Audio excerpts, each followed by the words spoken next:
안녕하세요. 네, 안녕하세요. 전하람입니다. 어디십니까? 좀 멀리 감이 먼 곳인 것 같아요. 네. 제가 어제는 대구에서 이제 낙선 인사를 하고요. 낙선 인사. 기차를 타고 대구에서 순천으로 가는 중입니다. 대구에서 순천으로 가는 중이군요. 네네. 예, 감이 안 좋을 수가 있겠습니다. 예. 네. 예. 네.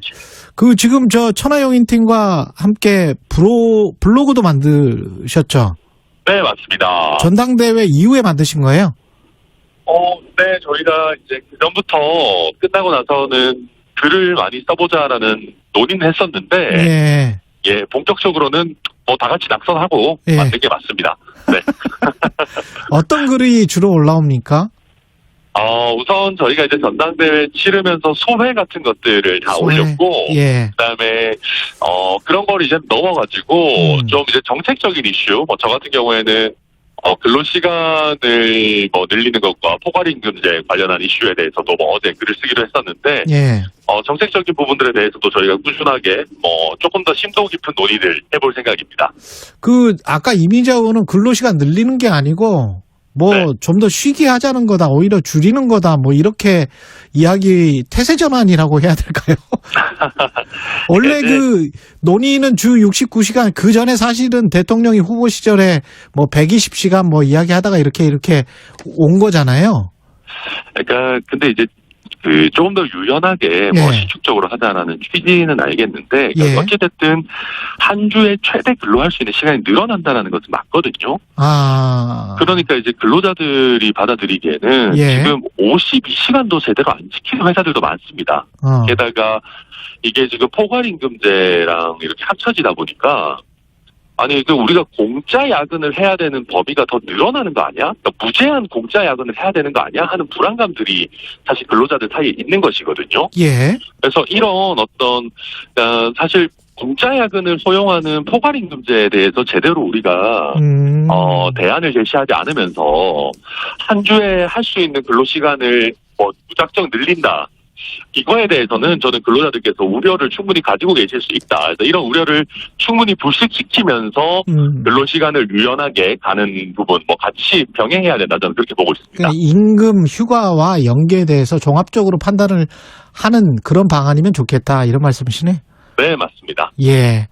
지금 지난번에 전당대회에서는 성공적이었습니까? 돌풍을 일으키지 못했다, 이런 평가도 있습니다만. 네, 낙선한 선거가 다 아쉽죠.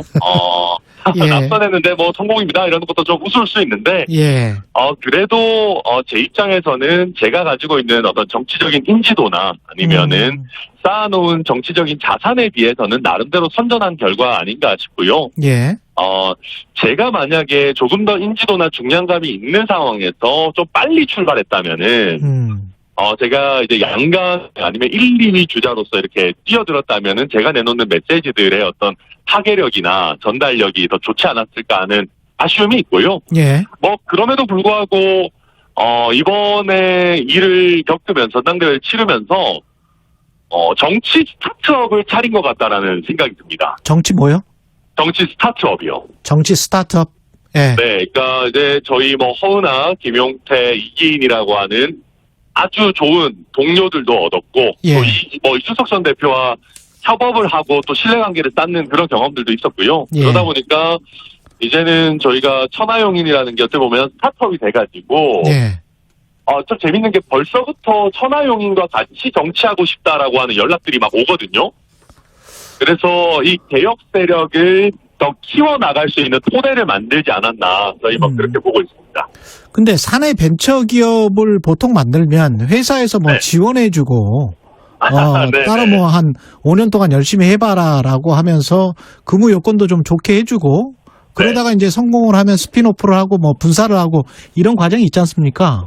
네, 저희는 지원은 추방만 안 당해도 다행이죠, 추방만 안 당해도 다행이다. 네, 오늘 원래 나오시기로 돼 있던 김재원 최고위원 같은 분들은 저희가 훌리건이다, 이렇게 하고 계시기 때문에. 근데 이제 결국은 어떤 정당이든지 다양한 시도가 나오고 다양한 목소리가 나와야 이제 국민의 모습과 좀 닮아가는 거거든요. 왜냐하면 국민들은 다양한 의견이 있으시잖아요. 그렇죠. 그래서 이제 저는 우리 당에 지금 상대적으로 좀 부족한 다양성이라고 하는 측면, 또, 뭐랄까요, 좀 쓴소리라고 하는 측면을 저희, 정치 스타트업이라고 할 수 있는 천하용인 팀이 충분히, 뭐랄까요, 플러스가 되는, 그런 역할을 할 수 있다, 이렇게 보고 있습니다. 근데 그 사무총장 된 이철규 의원 같은 경우는 이준석계 인사들 포용까지는 뭐, 그 국민들 당원의 뜻 뭐 충분히 이제 고려를 해봐야 된다 뭐 이런 이야기였고 공천 문제랄지 이런 거는 뭐 아직 우물가에서 숭늉 찾기다 이렇게 이야기를 하더라고요. 제가 봤을 때도 지금 이제 어떻게 보면 당내 개혁 세력 내지는 쓴소리를 하는 세력을 어떻게 해야 될지에 대해서 지도부도 입장 정리가 잘 안 된 것 안 돼 같습니다. 있다. 예. 네, 그래서 저도 그냥 급하게 생각하지는 않고요. 그리고 뭐 자꾸 뭐 누구가 누구를 포용하고 품고 이렇게 하는데 글쎄요, 저는 그런 시혜적인 내지는 뭐 동정적인 그런 관계 원하지 않습니다. 이게 서로 이게 대등한 파트너라고 생각하면서 이게 서로가 서로의 어떻게 보면 보완적인 역할을 한다라고 생각해야 이게 논의가 되는 것이지. 총선 다가오면 아마 우리를 찾을 것이다. 뭐 저희가 대놓고 그렇게까지 얘기는 안 하겠습니다만은. 대놓고 그렇게까지 이야기는 하지 않지만 대놓고 이야기를 하셨네 지금. 그래서 이제 그렇게 가야 되는 것이지. 예. 우리가 권력을 갖고 있는데 너네한테 공천 줄지 말지 우리 마음이야 이렇게 간다면은 저는 그런 자세가 과연 국민들께 어떻게 비춰질까 좀 걱정이 됩니다. 그렇군요. 한일 정상회담 관련해서는 어떤 입장이세요? 뭐 사실 제가 이제 엊그제까지 여당의 대표가 되겠다라고 뛰었던 사람 입장에서 예. 정부에 대해서 또 평가하는 것은 아직 좀 조심스러운 면들이 좀 있습니다. 근데 예. 이제 결국에 국민들께서 평가하시는 것은 우리가 이 회담을 통해서 어떤 것을 얻었느냐라고 예. 하는 것인데 지금 단기적으로 보이는 성과 외에도 저는 우리 대한민국의 외교 당국이라고 하는 곳이 예. 나름대로 물밑에서 뭐 많은 노력과 또 성과를 얻기 위한 그런 뭐 시도들을 하지 않았을까. 중장기적으로 어떤 성과가 나오지 않겠는가 뭐 기대하고 있습니다. 좀 더 봐보자. 네네, 맞습니다. 지금 당장은 약간 실망스럽습니까? 이게 또, 이렇게 자꾸 이렇게 또 유도신문을 하시고. 아니, 그게 아니고 유승민 의원 같은 경우에 네. 피해자가 가해자의 마음을 얻는 게 이게 왜 피해자가 가해자의 마음을 얻어야 되냐 이렇게 지금 반문을 했잖아요. 저도 이제 결국 우리가 외교도 물론 국가 대 국가의 관계이긴 합니다만은. 예.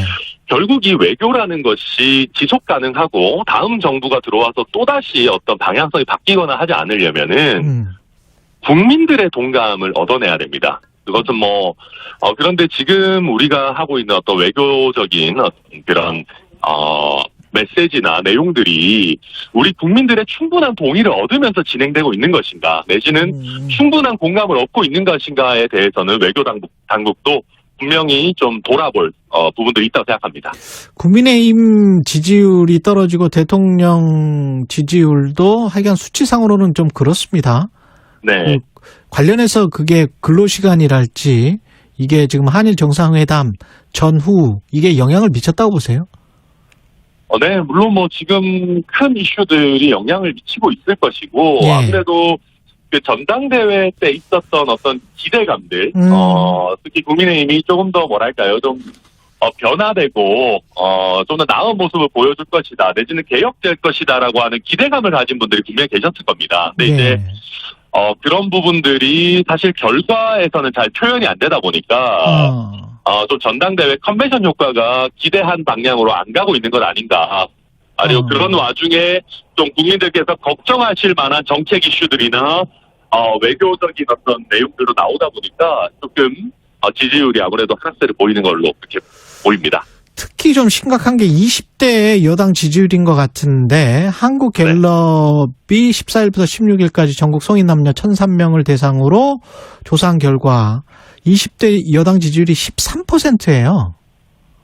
네, 굉장히 낮죠. 사실 예. 저희가 사실 가장 취약하다고 여겨졌던 40대보다 지지율이 지금 낮은 걸로 나오고 있는데, 예. 또 젊은 최고위원분들이 또 역할을 본격적으로 하기 시작하면은 또 나아질 수 있지 않겠습니까? 젊은 최고위원들이. 네네. 예. 근데 여기에 이제 천하용인은 포함이 되는 겁니까? 안 되는 겁니까? 그 활약이. 뭐, 기본적으로 저희도 당연히 당의 외연을 확장하고 또 젊은 목소리를 낼 것이기 때문에 예. 저는 분명히 천하용인이 기여하는 부분들도 있을 거라고 생각합니다. 다만 지금 당장은 저희도 낙선한 입장이고 또 저희가 국민의힘에 대해서 결정권을 가진 것은 아니기 때문에 그렇죠. 예. 예, 저희의 활동이라는 것이 미치는 영향이 좀 제한적일 수밖에 없다. 게다가 오히려 이제 저희가 들이 좀 묻히거나 아니면은 뭐랄까요? 뭐 천하용인 팀이 억압받는 그런 모양새들이 나온다면은 예. 저희가 내놓는 메시지의 파괴력은 오히려 더 줄어들 수밖에 없는 것이죠. 알겠습니다.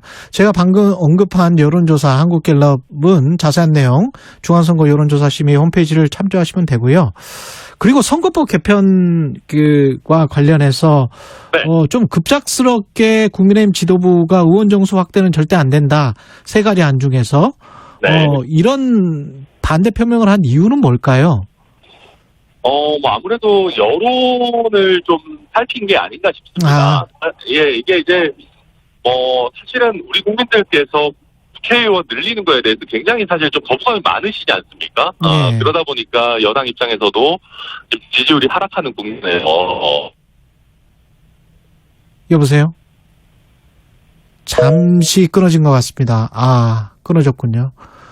이게 아무래도 열차에서 통화를 하다 보면 아까 그 음성이 아주 잘 들어왔을 때가 있었는데 그럴 때가 있는 반면에 갑자기 또 중간중간에 움직이고 있는 거니까요. 예. 아까 말씀드린 여론조사 개요 다시 한번 읽어드릴게요. 한국갤럽이 지난 14일부터 16일까지 전국 성인 남녀 1,003명을 대상으로 조사한 결과였고요. 신뢰 수준은 95%, 표본 오차는 플러스 마이너스 3.1%포인트. 예, 20대의 여당 지지율 13%로 집계됐다. 근데 이제 20대 그 표본은 아주 작기 때문에 그거는 또 표본 오차가 확 벌어집니다. 예. 그거는, 이야기를 다시 한번 해드리고요. 지금 연결됐죠? 네. 역시 베테랑 진행자십니다. 요즘 기차에 있다 보니까 연결 상태가 아무래도 그래요. 죄송합니다. 새 원내대표는 누가 되는 게 나을까요? 어떻게 보세요? 어떤 분이 하는 게 좋습니까? 네, 제가 여기서 무슨 특정한 분을 거론하는 게 무슨 의미가 있겠습니까? 근데 이제, 상대적으로 조금, 뭐랄까요, 이렇게 좀 다른 목소리 내실 수 있고, 또 수도권 선거에 도움이 될 만한 분이라면은, 그나마 조금 더 의미가 있는 분이 아닐까 생각합니다. 알겠습니다. 여기까지 듣겠습니다. 네, 정치펀치 천하람 국민의힘 순천갑 당협위원장이었습니다. 고맙습니다. 네, 감사합니다.